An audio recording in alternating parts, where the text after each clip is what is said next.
Welcome to the Grappling Grappling Rewind Podcast. Welcome to this week on the Grappling Rewind Podcast. This week on the show, we are going to recap the 2026 Brazilian Nationals, the Brasileiros. And that is it, pretty much. As always in the show, I'm your host, Mange, my co-host, Corey. How you doing, Corey? I'm all right, bro. It's a Monday night. It is Monday night. It's like 9 o'clock. It's a late recording for you. Yeah. We had judo for the first day at the club.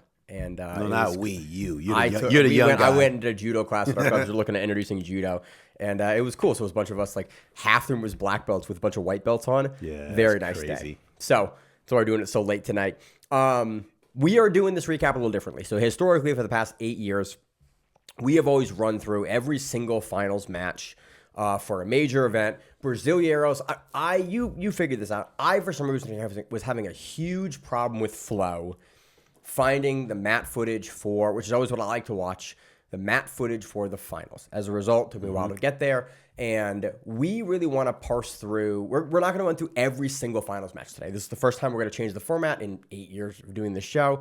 We're going to run through a couple of select men's matches and a couple of the select women's matches from, again, the bigger names that we see typically on more pro events. Is sort of, again, we're moving the show. Give us feedback if you like the format. If you don't like the format, I have to change it back if the listenership and the people that listen to the show like one version or the other. But we really do want to start to focus more on what kind of the framework of the show has always been, which is highlighting the professional guys in the sport, the guys that we're seeing in professional events, and sort of talking about their careers. So we are going to highlight, again, a lot of folks that we are much more familiar with, that we see on more pro events. Well, again, we're going to run through all the results for the matches, but the matches that we're going to talk about are the ones that are typically filled by the pro guys that we see in gi and no-gi. Oh, yeah, so that's the framework. That's the rationale behind kind of what we're going to do. So we're going to spend a little bit probably more honed in time on those matches versus all of the other matches. So with that being said, I'm going to run down results, and then when we get to a match that we're going to run through, we're going to stop and talk about it. So we have Corey, give me the name here. Raimundo Pereira de Almeida versus Rerisson Gonçalves. He gets that. Pereira gets that over Rerisson Gonçalves on points for the roosterweight. Takes the roosterweight title at Brazilian Nationals. We have Rerisson Gabriel versus Pato. This was really close. Pato loses this one, actually. Yeah. This was super, super close. It's essentially the classic sweep game. Again, we saw Rerisson versus Mikey Musumeci in UFC BJJ for one of Mikey Musumeci's for actually the inaugural title fight there. And everyone was kind of going, who's Rerisson? Why do we care about Rerisson? He didn't do great versus Mikey. He beats Pato here. Rerisson, which is impressive by itself. It is impressive. It was two advantages. Again, it's a very close match. It was Rerisson looked like in front of the sweeping sequences, and then was able to get two advantages towards the later section of the match. Go quiet. But what was surprising here is, like, again, we knew Rerisson was primarily a gi guy, and this for me kind of cements it. I'm like, okay, we see him in UFC BJJ, like he looks okay. He looks very, no way disparaging, like his skill set in the gi, he looks very elite, very middle of the road. He absolutely can be in the title fight with Mikey. Sure.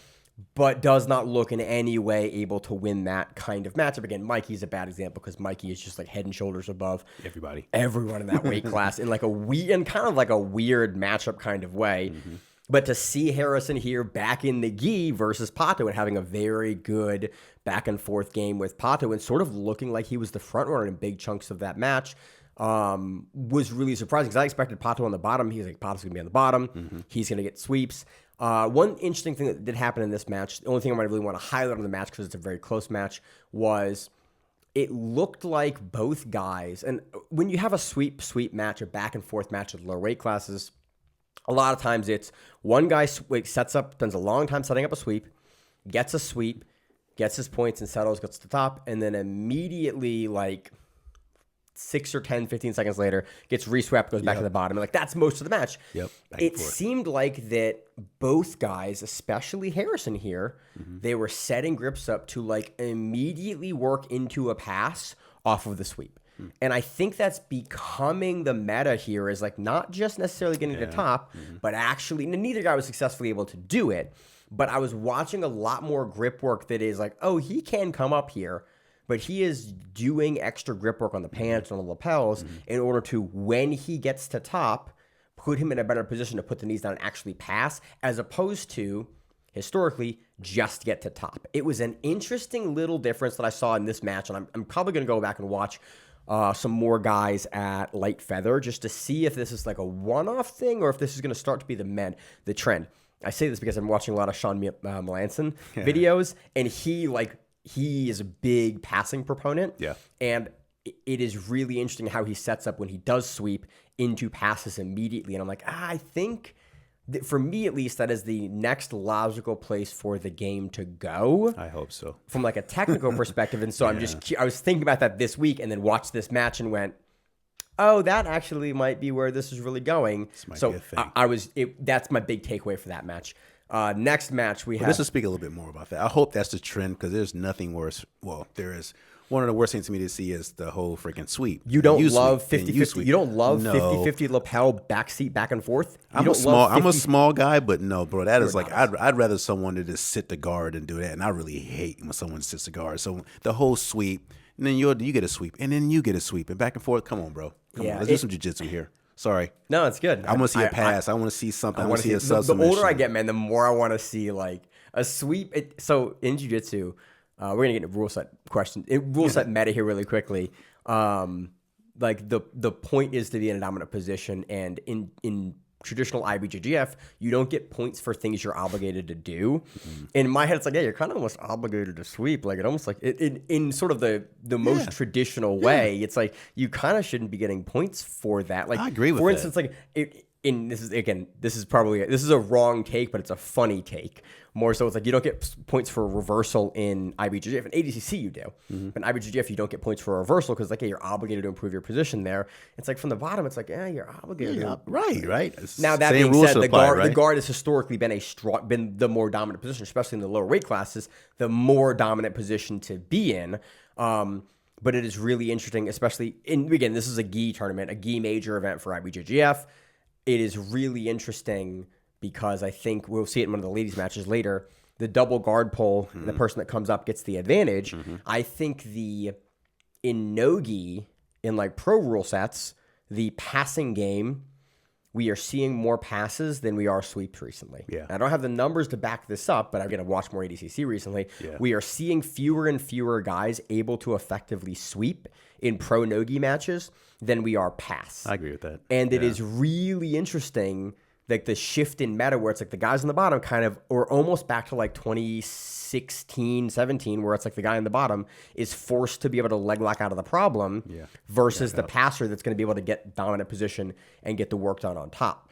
It is interesting that with the IBGF, with the double pull and the come to top, in no-gi, I am really curious now if we're going to start in the next couple of years with the kind of continued advancement of more and more passing meta, especially in ADCC. I hope we do. If we're going to start seeing guys double pull to actually be the one to come up to get the advantage and then start trying to pass because the passer is actually going to finally have eclipsed the guard player in like the scoring advantage meta. It's just some thoughts I had over the weekend as we were watching a gi major as rule sets continue to diverge further and further and further away between like pro rule sets and like IBJJF and like on the amateur side of the rule sets. And hoping that might promote some more action, bro.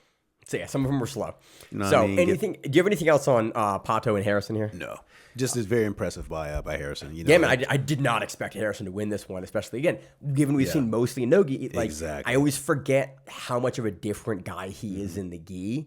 And, it's cool. It always is cool to go into a match and just be wrong. You're like, Pato's going to, like, smoke him. And then he does not smoke him. And I'm like, oh, right, Harrison's really good. Like, and, like, kind of clearly, cleanly with 2 advantages wins this match. It was cool. Props to anybody that can beat Pato. Yeah, man. That's his size. List is short. Very short. Meyram Maquiné versus Cleison Gabriel Santos. Thank you there for digging me out of that hole there. I saw Cleison. I could not get Cleison. This is impressive from Meyram. Basically, pulls to sweep, and then gets a really nice pass settles on top for a good piece of the match, and then gets reswept, and then that's the end of the score. And then Meyram sweeps him again, like 5-2. It was pretty much, I'm going to sweep you, then I'm going to control you no, for it wasn't a while. sweep. Yeah, it wasn't initial. It was a counter sweep at the end. You're right. My bad there. But that's pretty much what it was. Half the match was Meyram controlling him from the top, and then the other half was basically them sweeping each other back and forth. That first pass that Meyram hits, and it's like a modified long step pass. Yeah. It's off of the single leg X. I love how Meyram hits it because it's just a flop pass off a single leg X, but the timing that Meyram has, and like he just throws his entire body in the pass. As soon as he has that hook cleared on the outside of the hip line, he just completely like throws his body over and flops down, and almost in a north-south. Yeah, he almost got the north-south. And it's just such a strong passing position because it's like you're holding their hip as the bottom player. You're holding the hip out and pushing. And it's like you're relying on them not being able to clear that hook.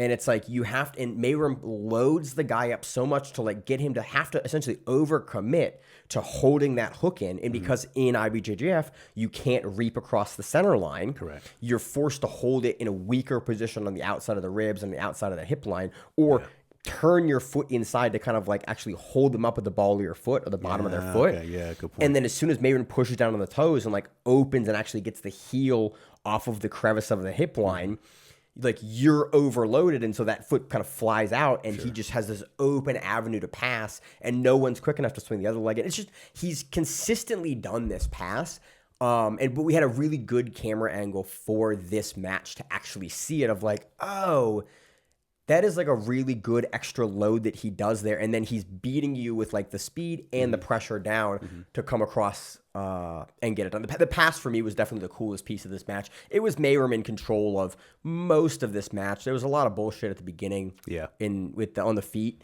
Yeah, it was. That was you can just skip. But the pass was. And Cleison kind of came out a little hot. He came out hot, like he was like the aggressor. I was like, whoa. I watched it. I was like, do I have the right geese? Do I have the geese correct? And Meyram usually comes out pretty decent. But yeah, I was impressed with the intensity that Cleison came out with initially here versus Meyram. And then Meyram again weathers the storm and gets it done. But it was a very, very nice pass to take. And the pass is what wins it, the 3-point pass. Yeah, 5-2. So anything else on this? No. Next one. We got Andy Murasaki versus Luis Felipe Silva Ribas. Submission armbar. Yeah. For Murasaki. Dude, Murasaki looked almost uncompetitive, man. Murasaki on the bottom. And it's Luis Felipe kind of like trying to get the range that he wants to pass. And Murasaki almost like folding him into the range that he wants, turning him over, and then Felipe like holding this position as Murasaki just sort of like kind of long step pass around. He kind of like he when he passed it, well, he's first trying to get him into Felipe. He's trying to butterfly sweep him over. Yeah, like he was on top, and then Murasaki finally got a grip of his leg and kind of like a long step walked around and kind of grabbed the back of his lapel. Grabbed his leg and kind of. It took him about a minute or so to really get it. It was like a long pass. It was like a long minute, but it was also a long pass. In the passing sequence, it was like, oh, there are not a lot of opportunities here that Felipe, or I'm gonna mess up his name, that Luis has here to like recover this. It looked like it was odd because it looked like a foregone conclusion. I was like, oh, with his posture and like how Murasaki is controlling with that outside grip, it didn't look like Luis like had like an option to get away from it. It's like, oh, Murasaki's pulled you in too far. Right, yeah, he's pulling his head and he's grabbing his foot to the guy. And you just can't move. Like mechanically, you just can't get either of these things back because you can't clear the grip behind you. Correct. And you're pushed in, so you can't really clear the foot grip here. Correct. And you can't push him off. Like your only option here is to push him off of you. And because he's pulled you down as far as he is, like you're just not gonna push him off of you. You have no power, and you're trapping your bottom arm. You basically have one arm to push his whole body off. And it was funny that it took as long as it did for Murasaki to get past. And I was kind of wondering. I was like, is he cooking him here? Is he waiting? Like he knew he had time in the match, and so he was just patient.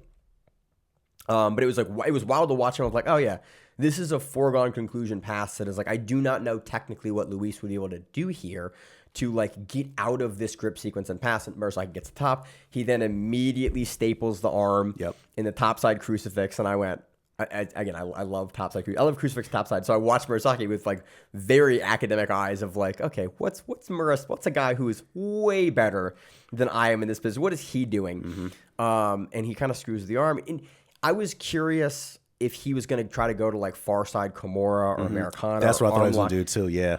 Because he got low enough Yeah. for long enough on the topside crucifix that I was like, okay, so Murasaki's got good control of the arm. He's really flattening over the face and the head. Yep. And Luis can't get his arm trapped with the legs out. Correct. And Murasaki has a really good grip. And we couldn't really see a lot of the grip that Murasaki had for most of the time with that far side arm. Eventually, they switched the camera angle and you could see what he was doing.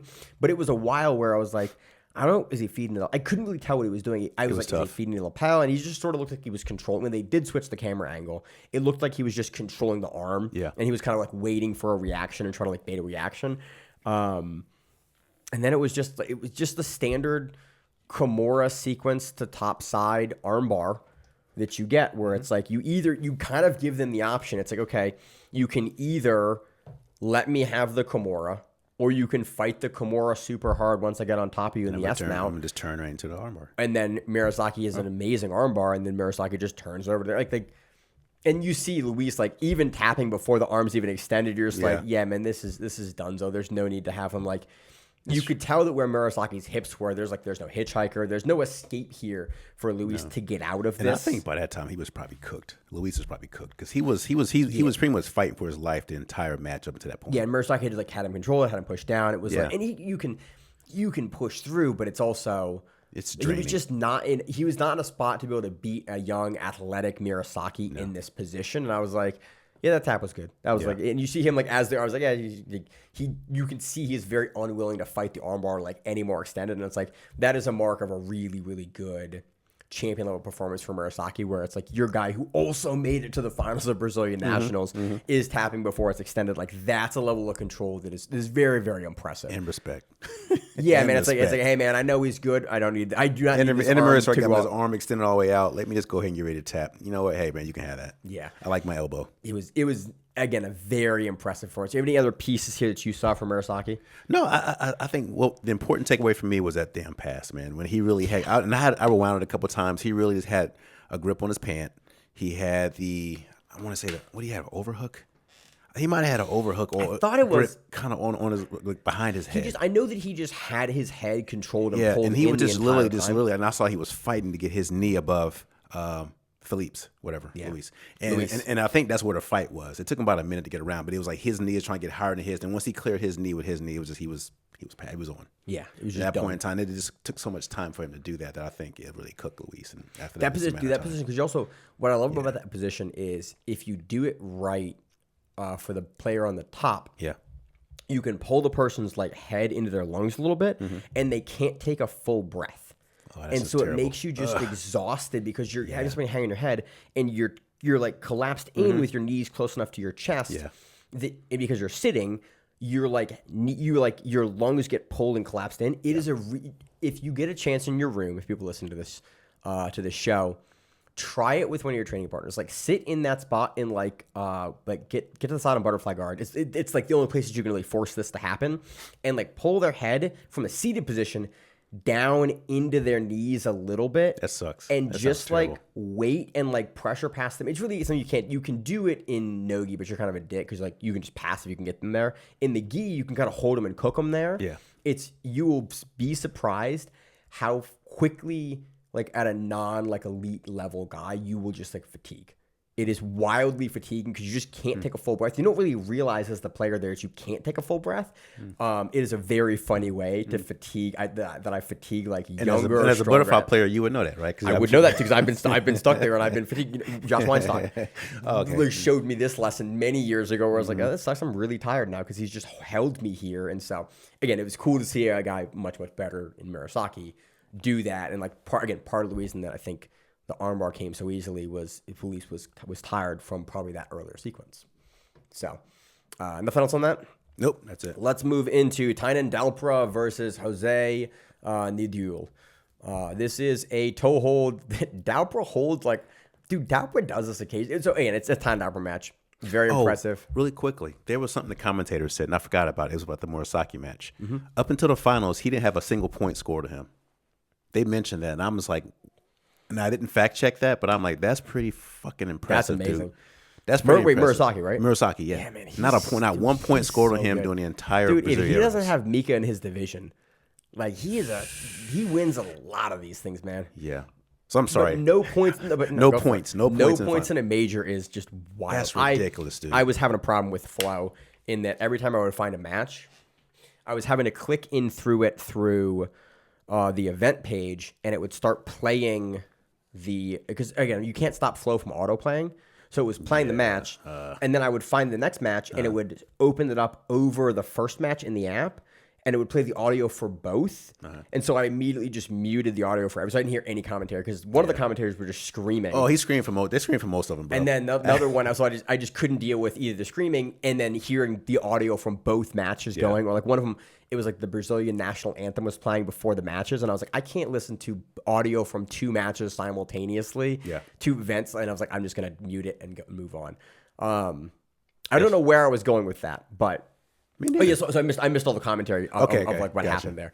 So Tainan was told. It is odd. Like Tainan no one's ever really complained, but it is I don't know if Tainan is letting pressure go and just holding it there, but people frequently tap to Tainan, and then Tainan will hold for an extra like second or two. I assume because no one's freaking out that he is just like holding position, which is exactly what you should be doing as a super high level competitor. So you're not like, if the guy is claiming he's not tapping, you can put the rest of the submission on. Yeah. But it is really interesting to watch in a vacuum of like, yep, you see the tap, and then you see Dalpra just hold. You can't tell if he's putting pressure or not. It doesn't look like he is, but the optics look weird. Technically, it is exactly what Dalpra should be doing. Until it is a very clear tap and the ref intervenes. Yeah. But it is just, we don't see it often. But again, given the level of competitor that Tainan is, it wouldn't surprise me if he has that tendency in there. It just seems a little close frequently. Yeah. Well, it seems like it from an optics perspective, looks like he holds long. Yeah. But I doubt, given we haven't had a bunch of athletes come out and like say he's doing that, I doubt that is happening. He's probably just like actually holding the sub. It's probably locked in. And then he's not like pushing it any further. He's holding it. And then, so he's not going to get like Brazilian, where it's like he's not going to get Brazilian tap, and then have to re-get a sub. But that was my big takeaway for this, because again, we kind of Tainan's in a weird spot because he's blown through so many guys at so many majors. Other than like Worlds, he's had a couple of mishaps at Worlds. Like who else is out there for him? There's not a whole lot of guys that can. There's not a whole lot of guys that can really contend. This match was Dalpra just eventually getting to the top, going to the toe hold, because José Steve doesn't even leave his foot out. He just goes to try to like off balance Dalpra from the guard. Yeah. And then Dalpra just looks down and goes, "Oh, sweet, a foot with a foot with a knee brace on it. Yeah, I'll take that. And it's the classic. It's essentially the classic Z guard toe hold, where he's just like, guy's in Z guard, he hangs the foot out a little bit, Dalpra looks back, sees it's available, and thank you, guns for it. And again, it's not even like a mistake that José Steve makes here. It's just sort of like Dalpra being opportunistic. Yeah, it was like you're trying to off balance Dalpra to get your guard back recomposed, because Steve didn't really have a fully composed guard that he wanted to play from there. No. And then Dalpra just takes it, and that's it. I kind of wish I had more things of note in this match, because it was just a relatively quick. For some reason, the commentators were they're kind of alluding to some sort of beef, or they were saying, "Oh, this is going to be a very contentious match," and blah blah blah. And when Jose, I guess it's Jose, José Steve is what I'm reading his name as. When he comes onto the mat, he shakes the ref's hand, but then he bows to the judges. Did you see that part? No, he literally shakes I skipped through. I skipped through every match we watch nowadays. I very rarely watch like a full. That's partially why I like to watch the full mat side broadcast, because a lot of times I'll watch some of that. Yeah. But if it's individual matches, a lot of times I just like jump, because I never know how they're parted out. Got it. And sometimes you get like 8 minutes of like preamble, where it's like, this is a 25-minute match where the match happens in the last 3 minutes, and so I get used to just tabbing immediately until they fist bump. I got you. And so I miss almost all the walkouts or anything like that, especially if there's no commentary. So got it. I missed all of that. That was weird, bro. I've seen quite a few matches. I've never seen a match when they shake the hand of the center ref and then literally stand there turning. bow to judge one, bow to judge two, and I'm like, wow, why didn't he just walk his ass over there and shake your hand? It's not common, but it's not. It's uncommon, but it's not unheard of. But in a finals match of fucking in Brasileiros, it looked weird. Did it look weird? Yeah, it looked weird. I thought I missed something, so I rewound it. Like, what the hell is going on here? Yeah, I've seen guys do it, but it's not common. Wow. So it's funny. You found it very odd. I found it odd, bro. Anything else on this one? No, it's the Tainan Dalpra match. He takes another title. Next one, we have Alex Munis versus João Gabriel. 2 points for Munis here. Anything on it? Nope. Leonardo Silva versus Rider Zuchi. Advantages. Ferreira takes that on advantages. No points on either side. Vinicius Liberati versus Eric Muniz. Advantages, which is impressive. You watched this. Bruh. You were like, bruh. I think your notes to me were like, you don't need to watch it. I don't watch it, man. You need to watch it. But I will say it looks like it was a weird Muniz match. You just see the exchange of sweeps and advantages here and advantages there. It's like, it makes you wonder, was this damn thing staged? You know what I mean? It just looked very, very. That was your note. It looked weird, especially if you see when Muniz in the absolute finals, totally different person than what he was in that match against Vinicius. Dude, Muniz. I don't know, man. It's just weird. Will sometimes have just weird matches, and even from Muniz's spot though, just the level of energy that he had, and just it just seemed like he wasn't like really It's like the weird thing about Eric Muniz is like he usually wins everything, but then sometimes he'll just have a weird match occasionally in a tournament where you're like, what happened here? And I've seen it enough from him specifically where I'm like, it's not Oliveira Santos levels where he just like implodes there. Oh, not that bad. But it's also like sometimes he'll just have a match where it's just like, what happened here? That was one of those matches, bro. I'm sitting there scratch. I watched that twice just to see if I missed something. I'm like, this just maybe it's a one-off, man. You know, it's one of those matches that you can't. In the finals, explain. in the absolute, he did great. Dude, he blew his doors off, man. It wasn't even close. So before did he owe Vinicius some money or something, bro? Who knows? I don't know. We had Gutenberg Pradetta defeating Pedro Alex. Referee's decision for Gutenberg. It's a ultra heavy match. Bum. Strange match. Another strange match. Did you see the part where after about a minute and a half in, maybe 2 minutes in, the ref stops the match. They pull Bum off to the side and they fucking measure his pants to see if they're long enough. I'm like, what? Dude, it is always in the hell is going on here? Super frustrating in IBJJF, which is they're always like acts like they're the bastion of professionalism and like tournaments. When I do go back and forth on this because it's like if there is a uniform issue, then absolutely like you got to correct it. And if ref sees something like, hey, he would have changed pants after the weigh-ins, or that could be a reason. But it's also wild that is touted. Like, this is one of the major events. This is the Grand Slam. This is one of the biggest tournaments in the world in the gi. I think this might be the biggest tournament in the world. I think this might have been the biggest one ever. Right. That you have this kind of stuff in like a black belt finals match where they're going to stop a match and like measure a pant. You're like, guys, this is something that you should have done beforehand. This is like stopping. It's like I kind of in like a Formula One race, like guys get DQ'd after for like violations of a car. Like, hey man, the thing on the car was too low, or like they get DQ'd after. And it's like, okay, they won the race, but then got DQ'd out.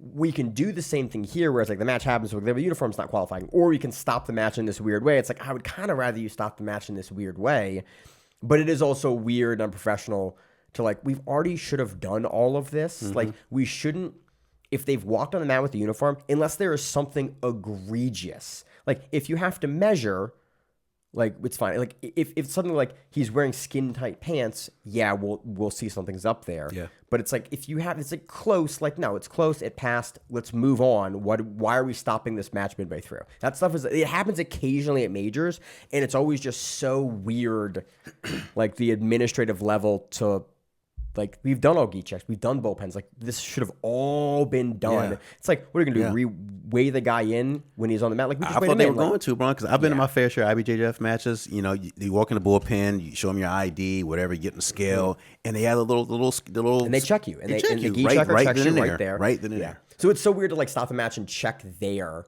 I I've never seen that before. Bro. I've seen it. It happens. Yeah, it happens occasionally, and it pisses me off every time because it's like we've seen it happen to like locals at events where it's like, guys, we're in the match. Like what are we doing here?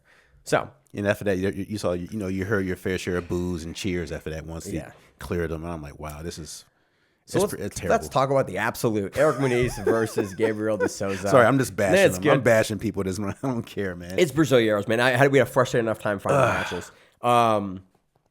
Eric Munis, what is this, a minute and a half? That's about right. If that. It is an initial opening sequence. Munis pulls.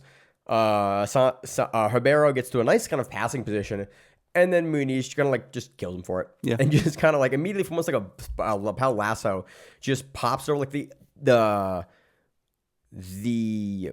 butterfly guard. Spider guard triangle sequence you teach everyone when you first teach them like not butterfly guard. Spider guard is where it's like, hey, like what do I do? You do this triangle.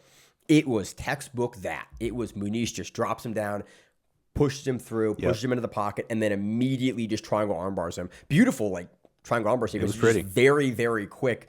And again, at this level, one little mistake, or not even a mistake, like Gabriel Souza is in not a bad position to address the guard, and then Munis just like very quickly drops him down and gets the grips he needs. Very, very quick armbar. Munis takes the absolute finals. Yeah. So.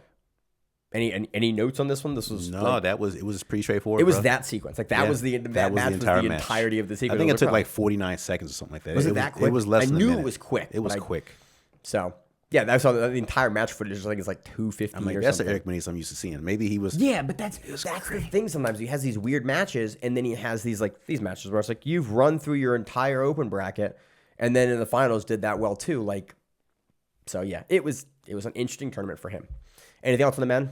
No, that was it. All right, let's move into the ladies' matches. Start off with Roosterweight. We had Maisa Bastos defeating Jessica Caroline Dantas. I had this. Our note has this as a submission. Did you have this as a submission or mounted cross? She got her a bread cutter of about 43 seconds left. Oh, that's what. Okay, because I had her up like, she was up like 17-0. Yeah, she racked up a bunch of points. Okay, that's what it was. Because in my head, but once in a finals match, if you get up more than about 12-0, not gonna lie, Corey, I tune out a little bit. I'm like, once we get to that last minute, I'm like, and that person takes it. And I'm usually not wrong, so this is one of the times where apparently I zoned out in this and went, Maisa Bastos on points usually. And then the note here is like by cross choke, and it was like, oh yeah, that last minute is where she got that done. Again, another super dominating performance from. I think it was just a situation where she finally Maisa passed her guard, and then she would get quarter guard back. Then Maisa would pass her guard again, and we've seen this She before. would get quarter guard back again, and then Maisa would pass her guard again. So she passed like her quarter guard like 3 times in a row, and that's how she racked up points like that. It was a dominant performance, but it was a clinic. And passing them out sometimes too. Yep, and then she finally passed. She passed for the final time, mounted, and then went for the breaded cutter choke. Yeah, it's one of the. I forget if it was versus Jessica Caroline that we saw her do this before, because we've seen Bastos do this before, where she will get quarter guard recovered on her and just pass, and like she will just like point rack, because it's the only place in IBJJF that you can do that. I wonder if it was intentional. I wonder if it's intentional. She got quarter. How'd she get her quarter guard back? And I'm like, and she passed. I'm like, well, how'd she get It's an interesting. It's a playing with fire strategy, because like if you're not really really good, you can get pushed back into that quarter guard, and then it becomes like half guard, essentially. But if you're good at it, you can get just the foot enough in there and open space, and like especially in the gi, there's a couple of positions that if you sit as the passer on top, that you can. And I've mucked with it for years, and I've never gotten really good at it. But it's like I would probably want to watch this match again for what she does here. There's some positions you can sit similar to where Bastos is sitting here, where you can essentially let them get quarter guard, but they don't ever get any control of the foot really, and so you can sort of when you want to go, settle it, boom, and then score again. And I don't know if that's exactly what she was doing here, but I'm curious if it was, because it was very much one-way traffic on top position. It wasn't even close from Bastos here, and then the finish at the end that I apparently missed. That makes sense why the timer was at like 43 seconds when the match ended, and I was like, oh, weird points, and the timer must have stopped, and I missed it. Nope, it was a finish. So, Corey, do you have any notes on the finish that you saw that I apparently had just missed? And it was just one of those deals. Like she racked up a bunch of points. At one point, it was 12 zip. No, it was 14 zip. And I'm sorry, it was 12 zip. And then she goes to knee on belly. That's where she gets the 2 points from. And then she goes to mount. Okay. And that's how she got to 17. And then from there, she was just like, I'm looking like, wow, what's going on? And all of a sudden, it's the angle was bad. We're looking at Meisa's back, I think. Yeah, is what I remember. Couldn't really tell. Okay. But yeah, I watched the replay. It was a bread cutter. Okay. So it was a nice sub. Bread cutter from out, man. It's a classic for a reason. Once again, I was thinking maybe Jessica was tired because once again she was literally on bottom, just fighting for her life the whole entire time. Yeah. So, but it was a nice nice match. Mm-hmm. Very dominant performance by Meisa. So another one. And another one. Another one. I think what did she lose? Did she lose at Pans or did she lose at? She lost a major this year because I remember writing it wrong in my notes. And I think you were on the show. I forget what it was. Because she's not going to Grand Slam this year. Was it Euros? No. Might have been Euros. Might have been Euros. Might have been Euros this year. I think it was Euros. Because it was like one where it's like I just had the note. In my notes, I had it. And then I was like, that's wrong. And I flipped it. Yep. And then you were like, nope, that actually happened. And I was lost. like, oh, I had the geese wrong too. So yeah. It might have been Euros if it wasn't. So she's not going to Grand Slam this year, but she's going to kill everyone else on the way to it. Well, she's mad now, so I think she'll make up for it. And everything I'm else. curious if she's still in one championship. Because I haven't seen her in one in a minute. But again, I find one kind of hard to follow for grappling. Because they're also super hard to navigate on Amazon Prime for like individual cards and matchups. For sure. Next one, we have Ashley Fungera and Mia Fungera, 2 different divisions. Ashley Fungera at light feather and Mia Funegra at featherweight. Ashley Fungera at light feather defeats Marina Nunes Pinto via referee's decision. And then Mia Fungera gets a rear triangle and finishes that in the featherweight division. Right.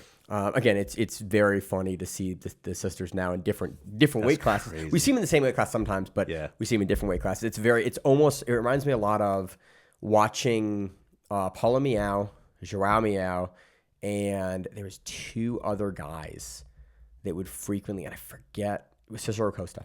There were like 4 Cicero Costa guys in light feather or feather for years that would just like, there were a couple years where they closed out quarterfinals. That's crazy. And they'd give it to Paula or João. Wow. But it was always where you're like, oh, Cicero Costa, Cicero Costa, Cicero Costa, Cicero Costa, and the 4 of them. There's like a couple of majors that they closed that way. And it is nice to see the Funegra twins, or the 2 of the 3, now, or sisters, 2 of the twins, not in different divisions and not closing out, because again, we've talked about closeouts for years. Very happy to see them just winning and not in the same division closing out. Let's move on to Sarah Galvão versus Victoria Vieira. Sarah Galvão in her finals matches didn't quite look as impressive as she looked at Pans. Yeah. We just finished Pans, right? Yeah, we just finished Pans. And she looked amazing at Pans. In her finals matches here, she gets it done, but she gets it done by 4 advantages. This was not the freight train Galvão that we saw at Pans. Yeah, I think Victoria had a plan. Because she came out and she had lasso guard for a good minute and a half, 2 minutes. And you saw Sarah do like a shin pin with her foot, and they were literally trying to just fight for that free hand to see who was going to be able to control. And they were pretty much at a stalemate. Eventually, Sarah was on top, and then literally 3.5, maybe 4 minutes, she was trying to climb up her body and couldn't quite get there. Yeah, I was really surprised. And by the time that time was expired, she gets up. I think she gets up and they start scrambling again. Yeah. So there was a lot of just the her lack trying of to slowly control for advance. that scramble, that transition was surprising, because usually, again, Sarah gets on top, she controls, especially in the gi. Like, she is very, again, go back and watch the brown belt match with her and Cravar. Like, incredible guard player, and she just kind of locks down Cravar with grips and then just moves through. Again, Cravar is one of the best guard players, in the sport. Again, a little different in the gi, but like that's sort of the Galvão that I'm used to with the grip game of, like, she gets on top, she's kind of going to win because she's going to pressure really heavy with her chest and her hips into you. And like, that just wasn't here. And so Victoria Vieira did a good job just like slowing her down, I think she's slow. Yeah, just slowing her down and not ever getting to a place where Galvão could could lock her down and start driving, or like really start closing the space. It was really interesting because it's a problem that I haven't really seen. Again, I've been only really watching Galvão Brown a little bit and then mostly into black because typically that's what we cover on the show is just black belt. Like we knew we would cover her at black belt. And so I was like, I'll watch her game at black belt as she develops into an adult. This is a problem I really haven't seen her run into. And so I'm really curious exactly what was going on here because, again, it's just an advantage win. And it wasn't a super dominant one. I think it's a clear win. Clear one. Yeah. But it was way less dominant than I had expected. It kind of reminded me of some of the ADXC matches that she had where I'm like, I kind of expected a little more from you here. Yeah. Again, a win is a win. Yeah. But it was by a much smaller margin than I had expected, especially given coming off that big win versus Pasana at the Open at Pans. Like that was, I just expected Sarah to just be crushing people, all the way in finals, like much like kind of Dalpra does. I think she found a way to just slow her down. And when you slow someone down who's used to being as dominant and so filled with movement, and because that's a big part of Sarah's game, I guess, just being fast, being quick in transitions. Her timing is impeccable. Her being very mobile and quick. I think when you slow her down, you got a chance, right? Yeah, and I think that's what we're seeing. What we're seeing here is like, I'm curious if, and I think people want to watch that and go, yeah, I think people are watching all her matches. I'm very curious to see how it plays out. Again, she makes it in her division and then 1, 2, 3, 4, 5 weight classes up, or in the Open, as someone and one of the lighter weight classes still gets to the Open. Like that's telling. I need to probably go back and watch the rest of her matches, but it was a very interesting finals match for the margin that it was played at. Anything else on this? No. Moving on, let's talk about Elizabeth Clay versus Lillian Machard here. She's back. Dude. Clay's back. Clay is one of the best women in the world at this toe hold. She doesn't always get it, and it can bite her sometimes. But if you let Elizabeth Clay get into this reversed, just this essentially a belly down knee bar position on you, and you fight the foot inside, like she finishes most of the time. Yeah. Unless you can put heavy pressure down on her and like stack her, and you can force her to stay stacked and just actually fold her in for long enough to eventually get your knees down and get her hands off your foot. That is like the only way we have seen people be able to get out of this toe hold from Clay is just you have to build your entire game around being super diligent. Once she gets here, again, you can stop Clay from getting this inversion into the foot. Yes, but once she gets there, if you don't, you have like one. If she gets there, you have one option, which is like cool. There's no positional advancement. There's nothing. You just have to like hips down, feet down, knees down, get her hands off your feet in order to then collect her head, and then you can pass to the backside. Sure. But with how Clay is here, it is so hard because she's turned completely underneath the knee already. Yep. There's just no way out. And here. she was there for a good 2 minutes, just on her knee. Yeah, but that's Clay's game here. Yeah, it's just like sitting there. You can see her just adjusting the foot, moving around, kind of really looking at that foot. She was eyeing that toe up for a while. Elizabeth Clay, and I'm either going to get this knee bar, which she gets less nowadays. Yeah, because people know her game. Or I'm going to get this toe hold. So it's a really funny combination attack because Elizabeth gets DQ'd a bunch at like blue and purple. Not a bunch, occasionally at blue and purple because she does like an inverted knee bar sweep. And you can't knee bar, and so you do the standing knee bar on someone and you sweep them over to get on top, and she got DQ'd at least once. I'm aware of it purple. I think it happened a couple of times. And then now she's at black belt. The sweep happens less because people don't play as high up on her because the sweep's there and it's very well known. And so as a result, because you bend the knee now to block the knee bar, and she's in that position, the toe hold just becomes available. So I'm really curious in Elizabeth Clay's game if she's getting the toe hold as like a happenstance of people defending the knee bar, and if the knee bar game is still as sharp as it was back in the day, or if she's changed her game up to then start prioritizing this toe hold, and maybe the knee bar is not quite as strong as it used to be, but now like the toe hold has become so much better because she's now hunting the toe hold because she's seeing that reaction more. So again, I don't know, but it is another Elizabeth Clay via toe hold win. And again, this is the place. I think Elizabeth Clay is probably hands down the best toe hold player in the women's divisions. I give her that. Her resume is just phenomenal. I mean, look, I think she has a toe hold win over Fionn Davies, and Gabby Pisana. Which That's just not is bad. like Not okay, bad that's at like yeah, all. two of the best of all time Yeah. in the gi. Like that's really impressive. So to see her get another win here doesn't surprise me. And again, in Brazil, man. So anything else on this match, Corey? No, very, very, very dominant performance. Next one, we had Maria Carolina Vicente defeating Ingrid Alves. Really impressive win, 2-0. We have Yara Soares defeating Tamira Silva, 11-0. Really dominant performance on top there. And then we have Gabby Pisana defeating Michela Barros de Lima via arm triangle choke. Again, it's one of the signature things we see Gabby hit from top. A lot she gets the top. It's like one of the primary subs that she gets is this arm triangle choke. She just or the steamrolls naked her. choke. She steamrolled her in that one. It was kind of literally from like almost like tech mount on the side. It wasn't even top and bottom. She was just literally on her from the side, and you couldn't even see her hands. Yeah. And I was like, what did she just do? And they said, Just kind of like crushes. yeah, she just crushed her and just choked her with, arm triangle. So anything else on that? No, it is a very dominant performance. It wasn't very long match. It was quick. Don't blink, you might miss it.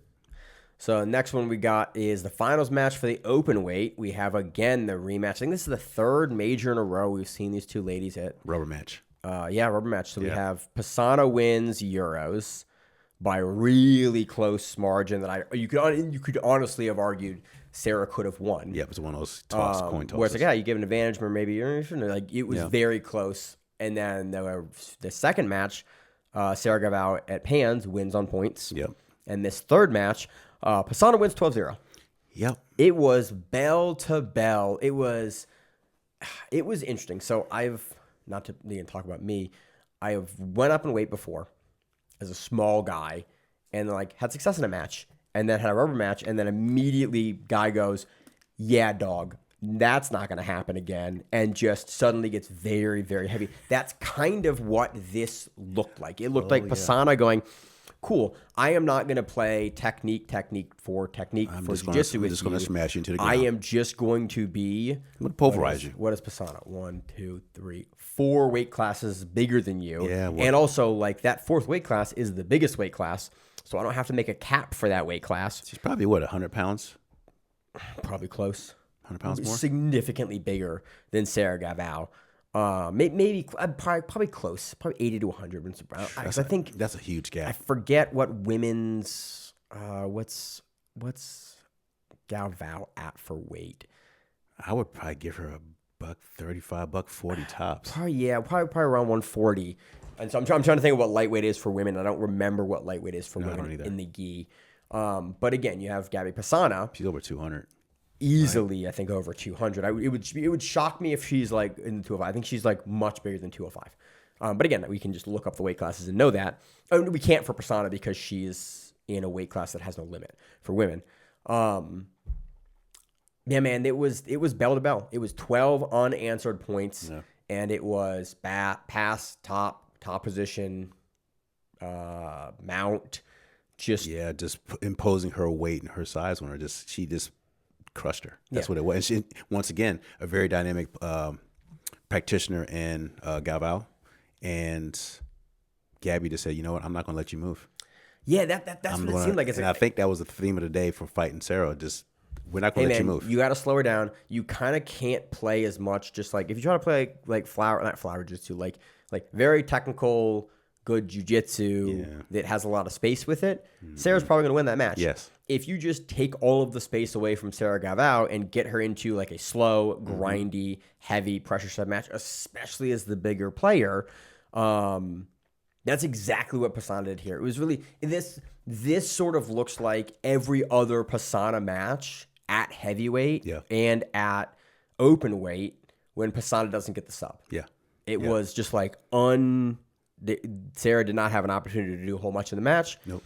Pisana didn't do a ton in the match. She just consistently like score to score to score to score. Yeah. And then that was it. Once she got Sarah over, there was really no more match to be had. She didn't do a bunch of standing in the match. They didn't fight for the takedowns. She really took all of the space away from Sarah and then cooked her. She cooked her cooked her way. Yeah. I mean, there was at one point Sarah was flat on her back, and you could just see Gabby was just on her, and it was an amazing thing that Sarah actually was able to get I think her half guard back. Yeah, I was impressed. I was like, holy I was impressed. That was impressive. It was interesting because I watched her get the half guard back, and I couldn't tell why Gabby let her get the half guard back, but it looked like Gabby just kind of made a mistake there and didn't address the foot coming up because it was a very odd half guard recovery. Yes, it was like very standard. Sarah Gaval was showing Pisana what she was doing. Pisana just didn't move the foot, didn't check the foot down. She just sort of kept the foot there and just sort of accepted it was really a quarter guard more than anything, and just accepted the quarter guard. But it was just very odd to really not watch her do any defensive work to maintain her position. Correct. That was sort of honestly the most striking thing of this match was just especially that late in the match. The match is like almost there, and I'm like, whoa, is she going to come back? Is she going to come back? Yeah, and it was like you're gonna let this match slip away again. Again, up 12 points and in mount, like probably not, but it was just a very interesting technical decision for Gabby to make to just sort of let Sarah like work to that quarter guard and then like not aggressively push down and you know, like even fight the elbow up and like or fight the hand down or push the foot down. It was like she just didn't do a lot of defensive reaction to stop that. No. And I couldn't figure out, again, we've seen Pisana make these sort of decisions before, for better or for worse. It doesn't really seem to matter most of the time.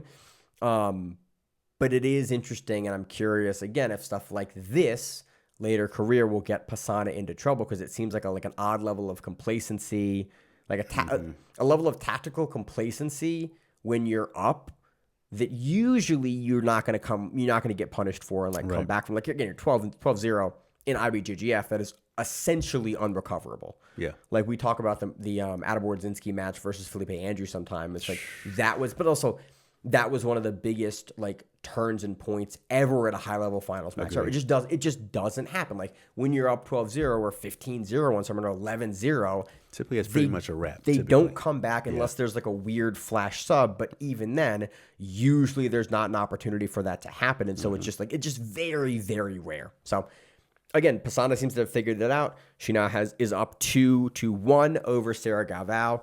No subs yet. No subs. But bragging rights. It'll be interesting to see them collide again at Worlds if, again, Sarah makes it to the finals of Absolute. Would sort of surprise me to not have Pisana make the finals of Absolute. But, again, they both seem to have a very, very consistent strategy to make the finals of Absolute. Again, Worlds is a different game. That's in a couple of months here. Mm-hmm. But overall, it was a relatively interesting Brasileiros. A super frustrating one to find finals matches. We had to individually search by name for the athlete. Yep. And then once you found it was a Portuguese broadcast and it was an English broadcast. Yeah. So you had to pick which one you wanted. And it was super frustrating. This very time frustrating. Again, Brasileiros is always frustrating. It's always frustrating kind of quietly to us. But this time was kind of takes the cake for just like a 2026, and we're still having these problems for pay service. Finding a lot of these matches was really frustrating. So that's it. Any other thoughts you have on Brasileiros overall? Overall, I think it was a good event. You had some good matches. You had some other matches that were a little slower, but to be honest with you, I can't complain. Every major. Every major. So on par. So that's it. That's Brazilian Nationals. Coming up, we are going to have a couple of shows. So I'm in Japan in middle of May. We're going to run a couple of shows. I think Miranda and I are recording one. Mm-hmm. Austin and I will be recording one. Mm-hmm. When we're gone, there'll be like topic shows because I'm not going to have like shows not come out when I'm in Japan with Rachel for the honeymoon. So we're going to have like two topic shows. Most likely, I'll tease one. Miranda and I are going to run through all the moves named after the guys. That should be pretty cool. Like the Choi Bar and the Monson Choke and the Dars. And so basically, we're going to run through a real small history of like a lot of those moves and techniques. I think it's interesting to kind of retrospective. We have so many moves in the sport. And if you're a coach, you talk about the Rotolo team. The Rotolo thing. Again, I'm curating this list now, and I'm going like we're gonna have to cut some of these out because just for time. So that'll most likely be the show. A 3-hour show, man. Yeah, one of the we've had those before. Zach and I have done one for I think one of the world shows we did or Euro shows we did was like 3 hours. That's crazy. They get long, man. When Zach and I get to talk chit chat about jiu-jitsu, it's good. So that would most likely be one of them. And then if you have suggestions for another topic show. for when I am in Japan and basically having shows in the can to put out before we get back to regularly scheduled broadcasts. Please let me know. Reach out, DM us at grappling_rewind on Instagram, or send me an email at grapplingrewind.gmail.com, or sorry, grapplingrewind.com. Yeah. Sorry. So yeah, that's it. Any closing thoughts? No, it was great. I realized I've already asked that. No, it was a great weekend.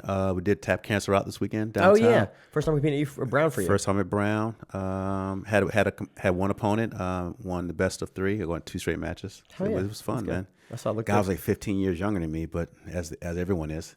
Yeah, so I'm happy you got a match. It was fun. You texted us initially because the Tap Cancer Route has like a provision for you. It's essentially like it's a verb. You text the whole team. Tap Cancer House is great. Again, they run a really great tournament. It's only a gi, which is great. I like no gi, but I do. The event runs a lot smoother as a gi only event. And you texted us because like you register for Tap Cancer Out, there is like a thing that is all of the divisions, unless you are above 40 in brown and black belt, and they're like, do not register. They're like, email us directly and let us know because we're not going to be able to find you matches. So like, and you text the whole group like, hey, can I not do this event? And we're like, you can do the event, you just have to like do it this way instead. Yeah. But now it's funny. As a brown belt, you're going into like this like specialty brackets a lot of times where it's like old guy brown belts. Hey man, there are not a lot of you guys. No. You got to start going to majors for IBJJF to get matches in your division. Yeah, and the crazy thing about this is they had all the browns together from adult up. They were all in quote unquote adult, and all the blacks in adult. So it's like, wow, am I gonna go against a guy who's 16? I'm like, come on, don't do me like that. Or 18, but no, he was 35, so it was cool. That's good. He might. It was cool. So it was cool. It was fun. Good man. Congrats. It was good. So that's all I got, Corey. Anything else? No, my man. That's it. As always in the show, I'm your host, Maine. I'm my co-host, Corey. And we got the Grappling Rewind. See you on the mat, wherever it is. Stay safe. If you like the show, please consider sharing it on Facebook with the folks at your gym. It's the best way that we grow the show, and we really appreciate it. You can reach out to us on email. We also have Instagram. We have Facebook. We have Twitter. We have Google+. Until that shuts down. We have a website. If you have an event you would like to have us cover, please let us know. If you have a name, like most people do, and you'd like to have us stop butchering it, let us know. Reach out to us. The show is also available on YouTube, Spotify, in addition to iTunes and every other podcast service. We very much appreciate your time, and thank you.